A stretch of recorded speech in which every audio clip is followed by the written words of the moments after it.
the absolute best heroes in Watcher Realms for Gear Raid 1. Welcome to a brand new series, everybody. How the heck are you? I am Fastidious. This series will be called Content by Content. Maybe you kept up with it over the past 2 months, but I did a series called Class by Class, in which I had an amazing collaborator, fellow content creator with me in every single episode, and I rated every legendary hero class by class, and also the other content creator did as well. We went from worst to first, every single non-lord. This series is going to be a little bit different. Each episode will just be me, and instead of going class by class, healers and tanks and mages, breaking it up that way, we are going content by content. I actually think for a lot of people, these might be even more useful videos because you might get some good ideas on how you can use your heroes from the list in that specific piece of content. So we are kicking things off with the gear raids, and where better to start than gear raid number 1. So this will be the top 20 best heroes in Watcher Realms for gear raid 1. However, this list will come with a caveat, as will, or maybe not a caveat, but an extra, as will every single list in this series, and it's kind of a doozy. I will always include honorable mentions, and as you'll see, we're going to start off with our honorable mentions. The honorable mentions, there are 35 of them, from row 2 to row 36 over here. I do not think there will always be this many honorable mentions. Gear Raid 1 probably has the most solutions to it, but basically it is hard to limit this to a top 20. You can see I've got the top 20 blacked out. I will reveal them one by one. And I do want to give some love to all the other very usable, very viable heroes in Watcher Realms for said piece of content. So in this case, Gear Raid 1. When I go over these honorable mentions, I'm going to try to spend no more than 10 to 20 seconds on each one, just explaining why they're getting the shout out. In some cases, these honorable mentions are not even close to making the top 20. In others, like I'll tell you right here, in the case of Estrid, for example, or Hotsit, they're just missing the list. So without further ado, let's get into it content by content, the absolute best heroes in Gear Raid 1. Let's go through our honorable mentions. For these, we won't break them down in the gallery. It just would take too long. Like I said, there are 35. However, we will do little gallery looks for our top 20. But even here, there are still 20 heroes. So I will try to limit it to just 1 to 2 minutes per hero. Let's quickly go through our honorable mentions. I basically went through the gallery, so they're somewhat in order of faction. Kicking off with Watchers, we've got Leia. Leia is a great source of rage regeneration, which is really helpful in Gear Raid 1. However, I think she's outclassed by Hollow, Laurel, and of course, Elowyn. She also gets a bonus because Watcher has become off-meta, but very usable in Gear Raid 1. Leia was very close to our top 20, would have made a top 25, but she just misses the list. Another hero that just missed our top 20 is Constance. We've got several inspiration heroes in the top 20. We actually have 3. Constance was the 4th best in my opinion. You can put her, here's a little map we'll be using from my website. You can check out our dungeon planner, our map planner. You can put her here, here, or here behind the wall. She can provide inspiration to up to 2 behind the wall units, which used to be really unique, but now we have A1 Diaochan can provide it to 2, and Beelzebub can provide it to all 3, so I just don't think she's as special anymore. Watcher is just off meta. Arbiter is completely off meta, though it is still usable, so she doesn't make our top 20. Continuing on, we've got Sun Wukong and Kagiri. I'm going to lump those 2 in together. You can put these guys in front of the wall, and especially once you have them really strong, or once you beat the stage and unlock Power of Dominance, you can kind of snipe the boss and get an early kill.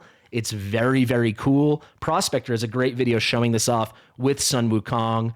He might even have one with Kagiri as well. It's a cool strat. It is not the meta. It is not the way 99% of people will originally beat this, so they do not make our top 20. Both of them are in Nightmare and Watcher, which are the just off meta factions. The meta factions, if you are wondering, are of course Cultist, Esotericist, and then Northerner. Northerner is really, really good, really underrated. You'll see a few Northerners making an appearance. Now we got Iona. Her and Abizu are definitively the best epic mages for Gear Raid 1. When it comes to sheer DPS, A5 Iona is number 1. That being said, it's DPS with some good slows. That is awesome, but she is strictly outclassed by the legendary alternatives that did make the top 20. I also want to take this moment to say Though all the heroes mentioned will be good up through 18, the focus of this list is 19-20, and then of course the key focus is beating Gear Raid 1 Stage 21, the final stage. Now we've got Maul. He would have made like a top 30, I would say. Maul is fantastic. He's got AoE defense break, and you basically need defense break to beat stage 21 with physical DPS as opposed to magic DPS, which is the normal way to do it. So he has a great form of defense break. He also has phenomenal AoE freeze and consistent slows, so he's really nice for crowd control. That being said, his damage is not very good, so he's there really as a utility. Not good enough for our top 20. Now we've got Estrid. I'll be honest, if this was the top 21, Estrid would be number 21. Tons and tons of DPS and very consistent AoE decreased defense at minus 30%. Great way to beat it. You can easily beat 121 once you have some pretty good gear with Estrid as a primary DPS. However, one knock against her, for her to really shine, she needs to go in that middle tile here behind the wall, and you can only reach her with inspiration if you're using A1 Diaochan or you are using Beelzebub, which you certainly can do, but that is a knock against her. Or of course you can use Constance, but then you're using a behind the wall spot on Constance. It works. It's awesome. It is just outside the optimal solution. So she gets 21. Volka's got pretty good DPS, not that good, certainly not to the level of Estrid, and she does not herself bring defense break. You'll see defense break is a theme. We got it here on Maul, Estrid, Hotsit, and Yuri. It's really good with Volka's AoE, but it's not to the top level like some of the other melee units you'll see on this list. I do like her if you're employing any kind of cycling strat. Because of her A1, she reduces those redeployment times. I can actually pop that up so quickly. I said I wouldn't go to the gallery, but there you go, minus 25% redeployment time. So for most heroes, it brings it down to 45 seconds. That is quite nice, but I don't find any of these cycling champs to be strictly meta. You know, Zarus is phenomenal. Laurel cycling is great. You can do stuff with Cerberus, with Aatrox, but you don't need her. She's really good, but not top 20. Hotsit and Yuri I'll put together. Both have shockingly good DPS for Gear Raid 1, and both provide very reliable defense break. Hotsit coming in at minus 30, Yuri coming in at minus 25. They're great. Nightmare is off the meta. It's like right there with Watcher as the fourth and fifth best factions for this. I really like Hotsit and Yuri. They both can help you clear it. They're not going to make the top 20. Same thing for Arrogance. If you're going to run a Nightmare team, he's going to be a great source of DPS, but his AoE is not consistent enough to make the top 20, and he is reliant on having like an Estrid or a Maul, or certainly a Yuri and a Hotsit, because you'll be running Nightmare. Here's one that might surprise people. Greed did not make the top 20. You'll notice Marri's name is not here. That's because Marri did. I find Greed harder to build. You need him A5. Magic Resurrection sounds like it should be better, but it's not. I found a lot more success with the vulnerability. His slows are awesome. I prefer Mari's combination of slows and freeze. You're only going to bring one. You get both for free. I strictly think Marri is superior. Greed's great, but doesn't make my list. You can build him for DPS, but for DPS, he's not making the top 20, so it would be as a utility. Navros, not even close to the top 20, but you can use him effectively for DPS. He kind of drops off after stage 19.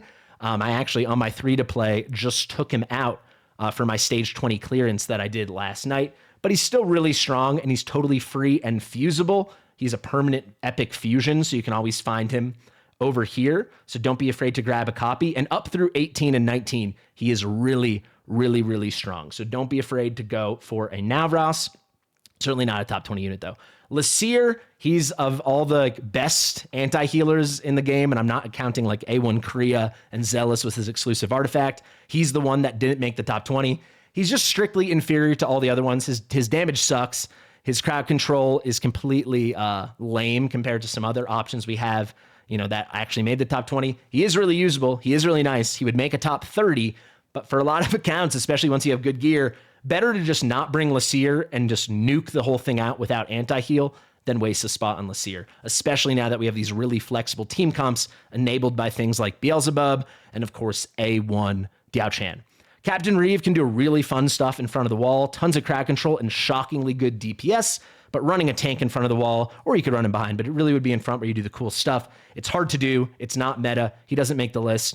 Abizu is definitely better than Aeon in terms of deployability. They have the same exact Lord skill, but Abizu can do a ton of DPS. The only epic DPS better than her As a mage is going to be Iona, and the only better DPS in general would be Iona and Estrid. Really, really good, but yeah, not going to be a top 20 unit. Aeon, same thing. I think people sleep on Aeon as an actual deployable hero. She's got magic vulnerability, physical damage vulnerability. She's got crowd control. She has her vortex. She can do slows. Very good. She's kind of like a baby Marri, just not as consistent as Marri, but she also brings the Cultist Lord skill. You can deploy her, but most people won't. So she's there just as a Lord, not as good as the Legendary Lords, obviously. Cerberus is awesome, but he's really hard to keep redeploying. If you want to burst right before that final giant onslaught comes, when you have about 35, 36 kills, Cerberus is really cool to use then. He can help a ton. Zarus works beautifully in the same way, though you can cycle Zarus a lot more and get a lot better bang for your buck. Cerberus I like, but not a top 20 unit. Aatrox is like a worse version of Cerberus, but he synergizes insanely well with Magda. Let me actually pop the gallery back open. We'll cover it when we talk about Magda, but really quickly, you'll see with Magda's talent over here, when any ally dies in her range, she gets a huge crit damage boost increase. So you can keep putting Aatrox in front of the wall, in front of Magda, and get big, big boosts. I probably will need to do this on my 3-to-play to beat 121. It's nice. It's not top 20. Uridan, great melee option. I think people sleep on him. They think of him as just a BP unit, though he is not good as the other melee units that did make the top 20. Zarus, phenomenal, especially for big, quick bursts. You can cycle him on and off.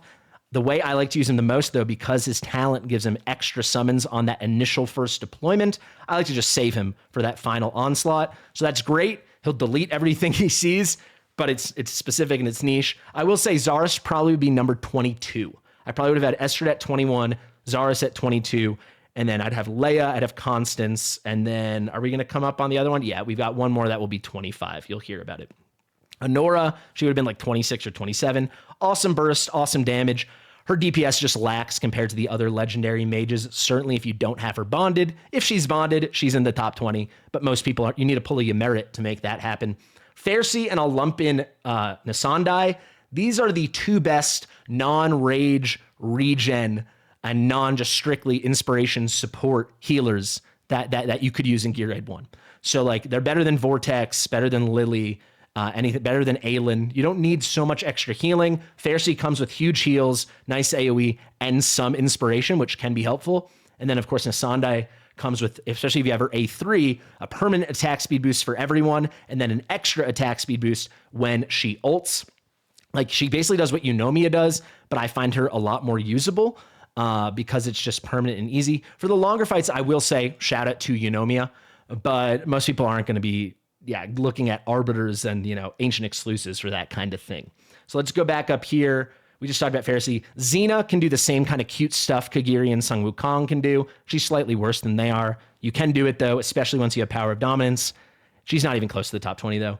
Nyx, she doesn't bring anything but DPS. So if we talk about all the other good physical platform DPS options, like Hotsit and Yuri and Maul, they all bring something else. Actually, all three of those bring defense break and maybe some crowd control or some bounce, something like this. Nyx is just DPS. It's awesome DPS, but it's really specific. She's slightly expensive. Piercer isn't even close to meta.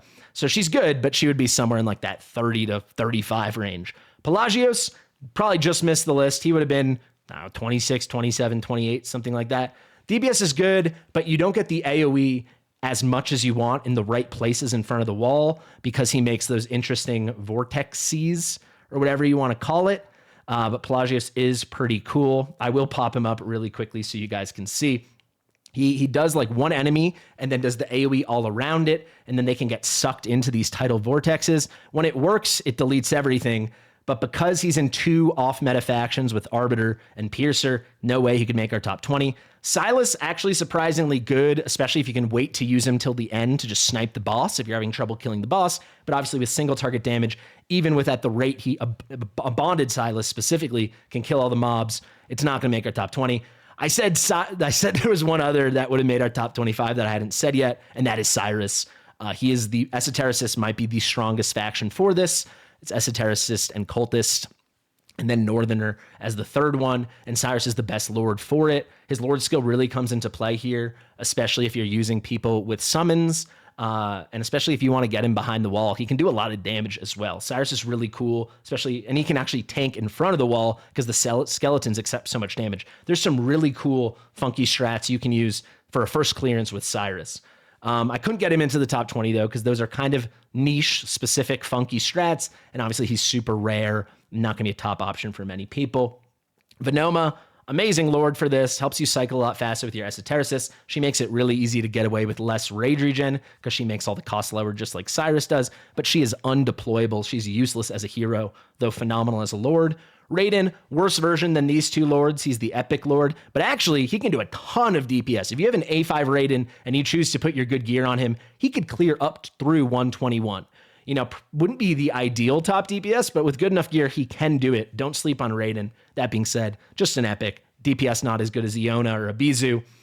He's solid, but you know, maybe 40th on this list, 45th, something like that. Trusk, just like Cyrus, can do really funky stuff in front of the wall and can do a shocking amount of damage, especially if you have his exclusive artifact. Similar to Cyrus, similar to Reeve, you can get away with a lot of cool Trusk stuff in front of the wall. I actually have a whole guide on that. If you guys want to check it out, just search Fastidious Watcher of Realms Trusk. It will be the first hit. That being said, yeah, Trusk I mean, that's not meta. That's not going to be top 20. Here we go. This is the other one that would have been like top 25. I know now I'm at like a top 26. Fallon is great. His magic resurrection is huge. But like I said, for some reason, magic resurrection is not as powerful as it should be, or it feels like it should be. And then in terms of DPS, believe it or not, compared to the other melee units that made it, Fallon is the weakest and also the most reliant on skill ups.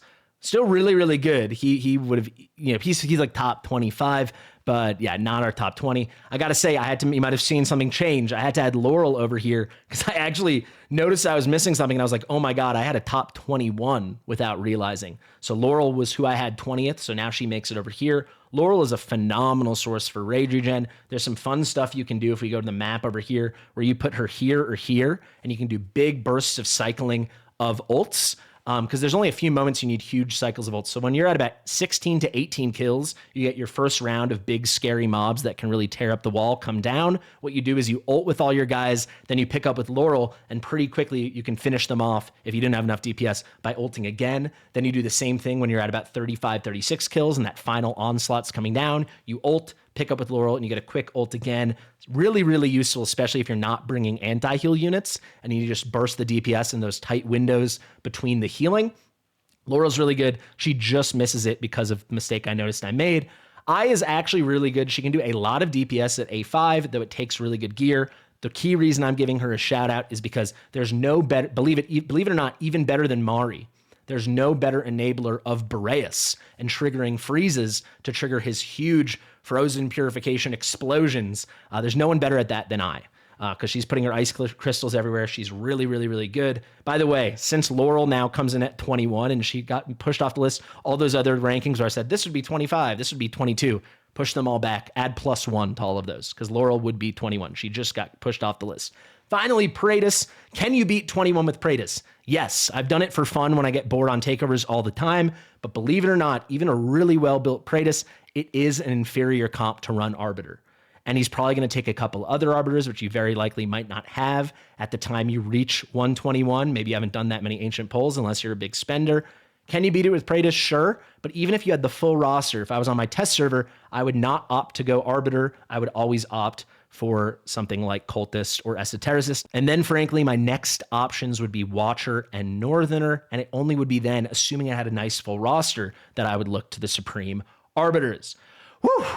Honorable mentions done. We're going to keep this pace going. Let's start revealing our top 20. Giddy up, bitches. Let's go. Let's go. Number 20, we've got Marri. So some of you might expect Marri a bit higher. She's phenomenal. She's free on day 3. You get her almost instantly. She makes my top 20, and you can see how many good people didn't make the top 20. The only reason, am I blind? Where the hell is Marri? Oh, her hair's a different color. There we go. There's Marri. The only reason she's not higher is because technically you don't need all this stuff. There actually are a lot of people that can provide DPS and vulnerabilities or DPS and crowd control. Though she has amazing slows and amazing freeze and amazing vulnerabilities, and she's easy to use, easy to build. You can build her as a spammer with a ton of HP. There are other ways to get it. So it's not, there's going to be more meta solutions where you leave Marri at home. That being said, she had to make the top 20 because she's probably in so many people's first clearances of 18, 19, 20, 21. She is that good. She's a special girl. I like the pace we're going at. Here we go, number 19, staying with the Northerners, and you're going to see there's kind of a run here on melee DPS. Some of you have been wondering about Lubu, I bet. Lubu does absolutely make our list. Here he is. He's a little clunky because he has this, essentially, they don't write it, but he has this potent surge ability where you can load this thing up twice. It comes down to 800 skill costs. If you do load up twice, though, he just deletes everything in his path. He's got a very long range, and it can get even longer with things like Awakenings. He's really strong, especially if you can get him in the middle. The thing widens out. The damage is really, really good. He's just slightly clunkier to use than some of our other melee options, but boy, he's phenomenal. And you can really wait for that double charge up for when his bar turns like shining gold and take really good advantage of that. Maybe just camp out for, when people are gathering up here, when you've got that 35, 36 kills before that last rush down, he's going to make it super easy. He's got crazy DPS, really. We're getting to all these guys from this top 20. They're crazy. Let's go now to 18. Believe it or not, Elowyn comes in all the way down at 18. She is amazing. However, I've done it so many times, so many takeovers. I've probably done 500 or 600 Gear Raid 1 stage 21 takeovers, and certainly lower stages as well. By the way, if you're interested in a takeover, you'll find all the details in the description of this video. They are pay to win. You got to pay me for them, but I will get it done. 100% success rate. I've never failed a takeover. I do a free assessment first and blah, blah, blah. Anyway, I've many times had to do it without Elowyn, and I can always do it.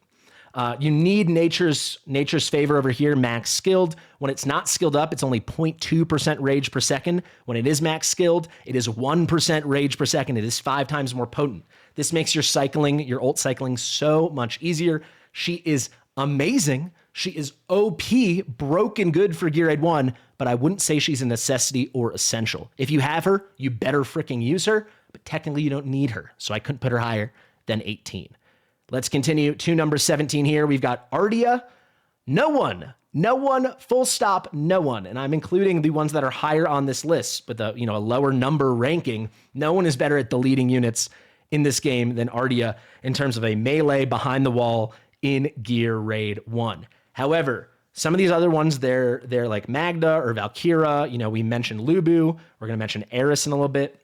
Their range kind of opens up to be wider than just one row of tiles, one column of tiles, however you want to think about it.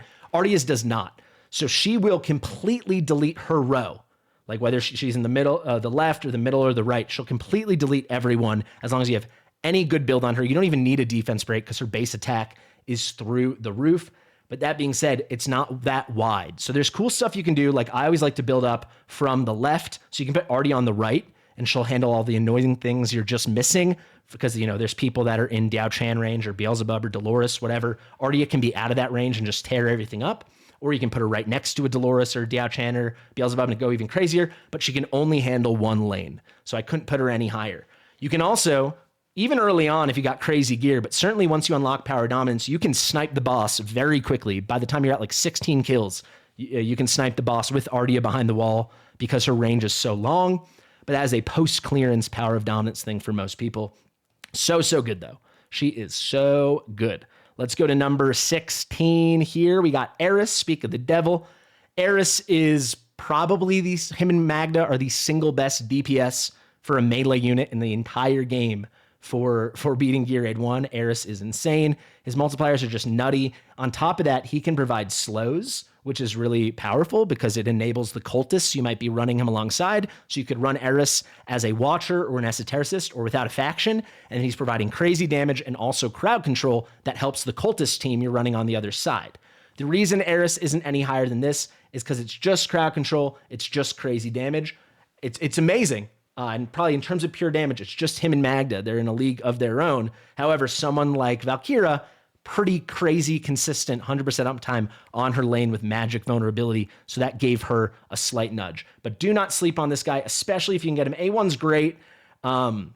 It makes it so they put less damage out on the wall, and obviously he can start hitting units faster because he gets crazy long range. But if you can get A3, I mean, this extra burst of damage can be the difference. Even A0, though, Aeris is broken. You could use him as a main DPS, put him in the middle lane, rock an A1 Diaochan, a Constance behind the wall, or a Beelzebub, and he's going to GG that for you pretty darn easily. He is nuts. Let's go to 15. This is where Valkyra comes in. Everything I said about Aeris, I say about Valkyra, minus the fact that she does not have crowd control. However, she does have magic vulnerability. So it's 15%, and it is just the second anyone's in her range, which is 3 tiles in front, or it is 4 tiles in front with her ultimate, or it's 5 tiles in front if you consume a shield when you do it, or it's a base 4 tiles if you have her A1. I mean, they all succumb to plus 15% increased magic damage taken. So her DPS is a little worse than Aeris.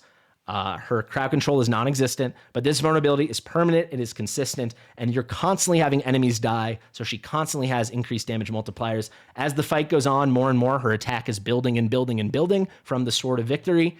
It really is amazing. And if you choose to run a tank in front of the wall, this extra revive can be really clutch. Valkyra is amazing. The fact that she's only 15 just tells you how strong the rest of this list is. At number 14, we have my favorite healer and really my favorite rage regenerator in all of this, and it is Hollow. The reason Hollow is so elite is because she's giving tons and tons of rage from her ultimate right here, coming with this skill. So you can see it starts at 0.6% rage per second for the duration of her ultimate, which does last 20 seconds. It goes up to 1.4%, right? So that's 28% rage to everybody. And then once you only get her A1, every time she heals anyone, she gives 1% rage. So she's not healing all the time, but every time those scourges in the fight come out around the corners like this and start applying damage to everyone, she's just healing left and right and giving rage left and right. She gives the rage when you need the rage, and she gives the most of it. Her and Elowyn, that combination is crazy. I like to Hollow with my DPS on the left, Elowyn on an island on the right. But between the two, between all the healers that do healing and rage regen, you know, obviously we have some inspiration units coming up soon, but in terms of like actual healers and rage regen, I find Hollow to be the best in the game for Gear Raid 1. Now we got Demi. So Demi brings anti-heal. She has a very nice, especially for Gear Raid 1, a very nice Lord skill. You can see here, when a faction team member kills an enemy, increases their damage by 12% for 5 seconds, stacks up to 3 times, but there's a lot of RNG that goes on to who is getting the kill of the faction allies, or maybe it's getting taken by an esotericist or a watcher or something, you know, a northerner, and then are they happening enough to go to full stacks at 36%? You'll see when we talk about Morrigan, Morrigan's Lord skill is much, much, much better. Demi did get to be kind of high on the list, though, because she is an anti-heal hero, and she has basically permanent uptime on slows, enabling the second part, the increased damage for faction team members when they're dealing damage to anyone under a crowd control effect. You might be thinking, 100% uptime on crowd control, amazing anti-heal, she's very fast, she's hard to kill with a pretty good Lord skill. Why is she not higher? It's as simple as this. Her frickin' range, man. Only 2 tiles, so even if you put her here, like on the side, she can't cover all 3. The other anti-healers we will talk about can easily cover all 3. So yeah, Demi's great, but you know, she's not as good as Artemis, let's be honest. That's who's coming up. So I'd rather run an Aeon and an Artemis, frankly, than I would a Demi. And just leave Aeon on the bench and bring something else. But she is still excellent. Not as good as she is for Gear Raid 4, Gear Dungeon 1. That's where I think Demi is like a top 3, top 5 unit. And you'll see that when that video comes out. At number 12, this is where we get Artemis, who I think is definitively the best anti-heal in the game. And on top of that, it does not just stop there. He's got really good healing. He's easier to keep alive because when he's healing himself all the time, he can really rage cycle like crazy because of this blood craving, especially you get him A3, but he actually deals a lot of damage. If you can get him in range of one of your inspiration units, or you know, your Diaochan with inspiration and potentially you get penetration on him as well, or he's near a Magda and he gets penetration, he can pop off. He only deals damage when he ults, but it is a lot, and his ult ends up lasting 20 seconds. The whole time he's giving the anti-heal as well, which is the best anti-heal in the game. And then if you get Artemis A1, he only needs 50% crit rate. But actually, he only needs 47% because the Cultist Faction Collection bonus, which everyone will unlock for free eventually, you get another 3% crit. So you can have him crit capped by only building 47% crit rate on him as long as you have him A1, and you can put up crazy DPS. He very easily can be your secondary DPS while still providing a ton of anti-heal. And then otherwise, just build him tanky, build him fast, build him with a lot of rage regen, and he'll be the best anti-heal in the game. I actually got to mention with Demi, if you're pressed for options, I've done this many times, maybe not many, but a couple dozen times. If you're pressed for options and you happen to have Demi and you don't want to build her as a spammer just for anti-heal kind of thing, she can deal a lot of damage. She, not to the level of a couple other mages we're going to mention, but she can deal a lot of damage. So don't sleep on that either. Morrigan, who I haven't mentioned yet, can deal far less damage than Demi. I actually think this might be Morrigan here. Is it? Yes, it is. So Morrigan, completely serviceable in terms of DPS. For stage 20 and 21, I really do find her inferior to all the top options. Maybe nowadays, if you get her A3 with the buff that's coming, she might be a little more acceptable, but that requires pulling 4 copies of a Legendary Lord because you're not putting Soul Stones into Morrigan. The reason she still almost made our top 10, even though she's barely deployable, at 21, you need crazy gear for her to be your primary DPS. Very likely she'd be your secondary or tertiary DPS. She has definitively, by a mile, including every single faction, by a mile, by a country mile, by a marathon, the best Lord skill in the game for Gear Raid 1. Just flat sentence, full stop, increases faction team members' AoE damage by 25%. Everyone you're bringing to this fight basically is doing AoE damage. That's just plus 25% damage. No more qualifications. They just have to be a cultist and do AoE. So they're just doing it. Combine that with a stacking of an additional damage increase, the same like Demi, to any cultist that's dealing damage, whether it's single target or AoE, to any enemy target unit that is crowd controlled, slow, stun, freeze, immobilize, any other CC, plus 30%. So you're throwing a 30% damage boost and a 25% damage boost on your little additive damage boost pile that will get multiplied on at the end of your damage calculation. She is nutty. You might find it hard to beat this with all epics, but if you had Morrigan as the Lord, and then you had like Iona to use, you'd be pretty blown away. Or you had Iona and Ibizu, you'd be pretty blown away by what she can enable. I mean, even if you're just cycling in an Aatrox in combination with an Iona, and then maybe you had a Raiden, I think it's crazy how good that Lord skill is. It's the best, full stop. She's not the best Lord, though. We're going to come to her very far down the list, but it is the best Lord skill. Let's keep going. We're in the top 10 now. Now we've got Dolores, so you can do the math. We've got 3 inspiration heroes coming. Dolores is the lowest ranked of the 3. It really just comes down to her range. She does have the biggest inspiration, but once you take into account the penetration going to your top 2 DPS or your top 2 highest attack value units, which should be your DPS if you build them right, Diaochan makes up for that with the penetration plus the inspiration. And obviously Beelzebub is barely behind Dolores with a completely superior kit in every other way. She gives great DPS, DPS boosting, I should say. Great inspiration. It technically is the strongest inspiration, but this range is limiting, giving the other options we have now. You can do cool stuff if we go over here with Dolores, and you can get creative, which we all have done so many times. Let's just pop Dolores in really quick so you can see her with her range. You can put Dolores right here. So you can see you can touch this tile right there. You can touch this if you go in front, and certainly you can touch all the other ones, but it still is inferior to the others. But no question, she is the best inspiration. Her and Diaochan, they've got the most. Unless you have an A2 or higher Beelzebub, then he is king by a lot. Not by a lot, but especially when you take the rest of the kit. He's got the best inspiration and the best kit. Dolores is still exceptional, still top 10. But we have some power creepy legendary options that have been coming. At number 9, we've got Ajax.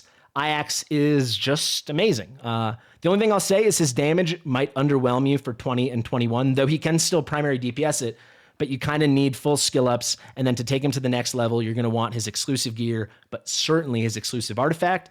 The cool thing about Ajax is the damage is still great. He's an amazing secondary option. He brings excellent magic resurrection in a 2-tile radius circle around him. This sucks at the beginning, but if you book it out, it's a 30% magic break AoE on all the tiles around him. He's got slows over here, which is amazing. Very good DPS. And then he boosts the damage of the whole team. He is just phenomenal. I almost put him even higher than this.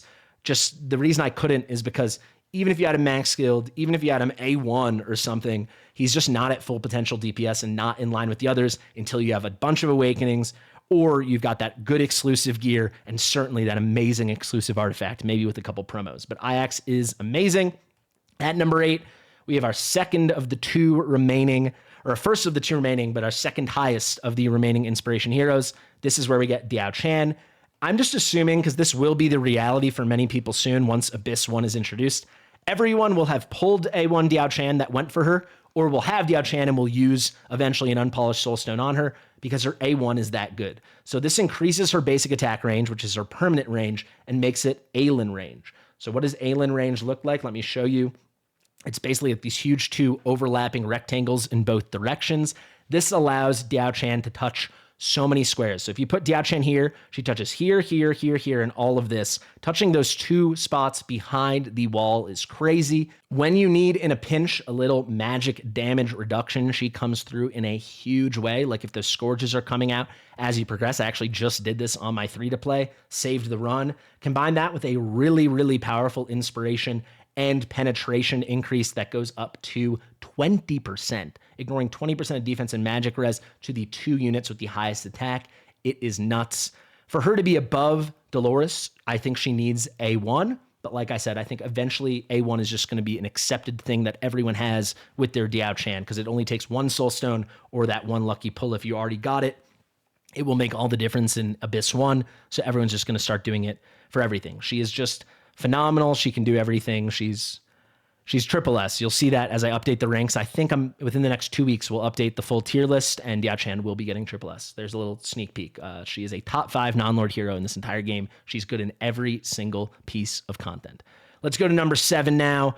Who do we have here? We've got Vierna, maybe slightly lower than some of you guys expect. It essentially comes down to this. Vierna's DPS is really good. For the first several waves of enemy targets that come, she can execute them, which is nutty. With this skilled up, as long as their HP after this hit is 35% or lower, she'll just instantly delete them. If you get her exclusive bangle, her exclusive piece of gear, this goes up to 45%. And moreover, you can do even crazier damage if you get even base promo her exclusive artifact. However, you see this comes with a lot of qualifications. You want to get exclusive gear. You want to be able to finish off a Cataclysm set. You want to be able to have her exclusive artifact. For her to really shine, she needs that. And even still, I would still have her lower than the other DPS that are coming, because the real difficult point is when you're at 35 or 36 kills and those really meaty guys gather on top here and all rush down together. Those guys are classified as elites. So why is that significant? Well, she'll execute anyone whose HP is below 25% or 35% or 45%, depending on your build and your skill ups. However, elite monsters and bosses are excluded. So when you really need her most and want her executing, she will not be able to do it. It's as simple as that. Those elite mobs that come down at the end, she's not going to be able to execute them. So then she just becomes a pretty darn good DPS, or if you have her excellent gear and certainly her exclusive artifact, then she becomes a very good DPS. But even still, without the execution, she is not as good as the other top options who are coming up very soon. So let's go to number 6 now, and here we start getting into them. So Dahlia, this might surprise some of you guys, but Dahlia is just crazy. Frankly, a good build on Dahlia will do more damage than Vierna. It is non-stop what she does. Constant poison with, it doesn't seem like much, but 4137 is the second highest, not counting Cerberus with his exclusive artifact. It's second only to Araka for the second highest base attack for a consistent poisoner unit in this game. And she keeps it up constantly because she keeps popping up her little blossoms, these cursed blossoms. They're all applying poison. It's nonstop. She's putting out very big, high target AoE, up to 10 enemies constantly. She has an amazing plug and play. You can use it at promo, no promotions, +0 or +10 exclusive artifact, which if you got Dahlia from her limited banner, you certainly got her artifact. It's just nuts. And then combine that with constant slows. So it's like permanent uptime on these poisons, permanent uptime on the slows coming from the Cursed Blossoms, and then just a ton of damage. It all stacks up. She's enabling all the cultists. She's dealing tons of damage from both her active stuff and her poisons, and she's got this crazy range, so she has a very unique placement here, just like Ingrid, where you can put her in the back here. If you put her up here, she can even slow people down as they come out there, or you can do the inverse if you mirror it and you like to build from the right. Everyone knows I build from the left. But it's just crazy. Those blossoms will be there the whole time. So the DPS is crazy, crowd control is crazy, poison's crazy. Dahlia is amazing, and she's so easy to use. It is very mindless. She's very, very, very strong. She used to be like top 3 in the game. But as you can see, we got new units. So Magda is one of those new units. I believe Magda came out just after Dahlia, and Magda to me is by a pretty significant margin, as you can see from this list, the single best melee unit for Gear Aid 1 in the game. Her range when she ults is nuts. The damage is completely delete button punishing. I mean, you put her in the middle spot and she's covering all three so comfortably. This thing lasts 30 freaking seconds with skill ups. You can easily cycle it, and it all comes with a lot else. So if you use that Aatrox strat or Cerberus strat or just want to drop in a Solda to die, you can constantly get huge crit damage boosts for very long periods of time. And you can also knock everyone back from the wall, which buys you a ton of time where they're not attacking the wall and you're just dealing damage at them. So it extends the amount of time you can last in the fight. And then the biggest thing, any adjacent ally or allies within her attack range, which is this range here, the 2 tiles in front of her, plus the 1 tile here, 1 tile here, 1 tile here, 1 tile here, and the 3 behind her. All of them get these crazy boosts. So plus 20% damage with skill ups, and then plus 15% penetration.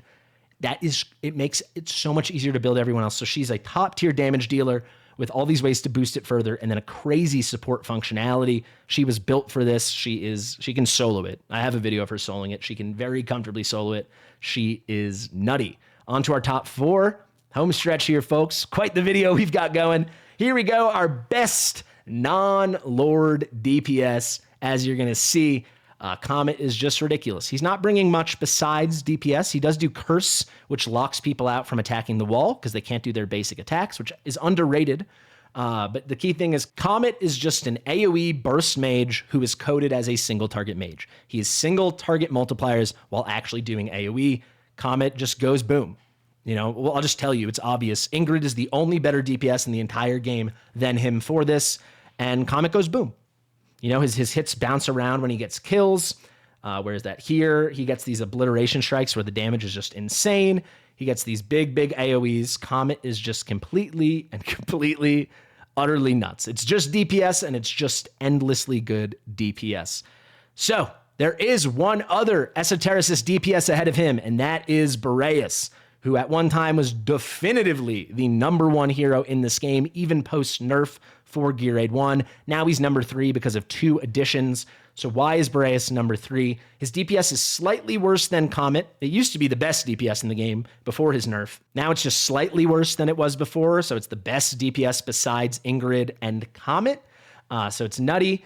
But what makes him so special is he does so many roles. So he provides crowd control with his freezes. There you go. This Eternal Ice Haven is just crazy. Anytime him or any ally freezes anything, he gets big, booby, bursty, amazing AoE damage. He also gets anti-heal whenever someone's frozen, so you forget about any other anti-healer. So he's bringing DPS crowd control, very consistent anti-heal. And then finally, you can see you get these crazy triggers of frozen purification. So then you also get those massive damage from Eternal Ice Haven. This, that, and the other. He's nuts. The range on this is crazy. It used to be 4.5 tiles. Now it's 3.5.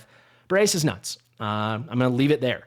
He just does everything. He wears every hat you need. The only reason he's behind the other 2 is because the other 2 are 2 of the single best units in the game for everything, and they themselves enable completely unique strats.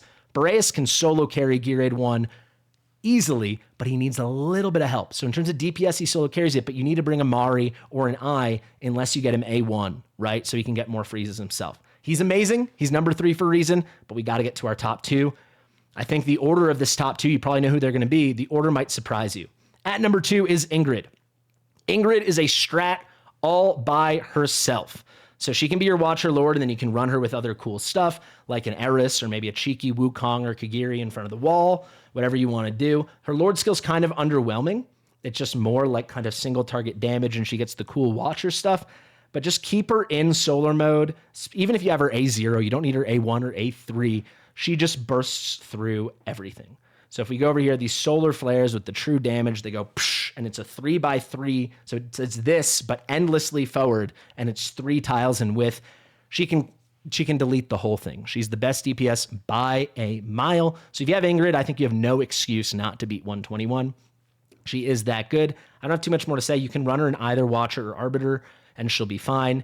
Just run her as Watcher, run her as the Lord. She really can solo DPS it. You can bring everything else in terms of tons of, extra support in terms of magic res reduction. You could bring an Ajax like that. You could bring a Thalon. You could bring a Greed. You can bring tons of magic vulnerability with a Marri or an Aeon, whatever you want to do. But she doesn't even need any rage cycling because you don't even need to ult With this, you're just going to keep her on solar mode the whole time until the very end of the battle, where she can quickly take down the boss by flipping to stellar mode, which is her single target mode. So you got AoE mode, single target mode. It's really good. She's the best DPS in the game for this by a country mile. She's significantly better than Boreas and Khamet, certainly endlessly better than someone like Vierna. She's so plug and play. She's so stupid. She really trivializes all the content. So how in the world is she not number one? Beelzebub's the best character in the game for Gear Raid 1. You can build a million different strats around him. His range is just stupid. His inspiration, even at A0 with a mediocre build, is still plenty. Close enough to Dolores. It's good enough. He's giving it in the biggest range possible, 5x3. So if you place Beelzebub right here, he's giving inspiration to boom, boom, boom, boom, 4 platforms, and all 3 tiles below the wall, right? So you could run, right? You could run Vierna, you could run Magda here, Estrid here, and Aeris here. That is it. You are done. Yeah, it requires more than just like an Ingrid. However, Ingrid, you still need to have all the other random things, and you still probably need a half-decent build on her if you're going to solo DPS it. Beelzebub giving the inspiration, giving constant slows and magic vulnerability whenever he ults as well. He makes it really, really easy mode for any magic DPS, and he allows any crazy melee behind the wall strat because he's giving inspiration to everyone. He is the ultimate easy mode button for this piece of content, and I just think there's no comparison. You can also run him here, and then he's going to cover this platform and this platform and this platform and these tiles here. So that's still 3 platforms. You don't need inspiration on a Hollow or a Laurel, whatever you're doing there. It's just crazy. There's a million different strategies, probably like 6 different strategies you can use with Beelzebub without crazy gearing. He lowers the gear threshold because of the inspiration. He makes the DPS easier because of the vulnerability. He enables all the cultists because of slows. Any summoners are going to go kind of crazy because they go a lot faster. So if you got an Honora, certainly if you decide to use a Beatrix or a Kriya, if you're using a Wukong behind the wall, he just makes everything insane. And there you have it. It was very hard to decide, but it was very easy to decide Ingrid and Beelzebub were 1 and 2, and that Boreas was a definitive number 3, but this ordering was tough. Let me know, guys, what you agree with, what you disagree with. This obviously was a major undertaking for me to do, so please let me know if you enjoyed this content. If you made it to the end, make sure you're subscribed to the channel. If you went through a 50-minute video of me just unloading whatever expertise I do or don't have about this content, make sure you're subscribed. It's a great way, 100% for free, to support me. I hope you love Watcher Realms. I hope you're excited with what to come. I think we've got a lot of cool things in the works. I've been Fastidious. Share with your mother, and I'll see you real soon. Bye.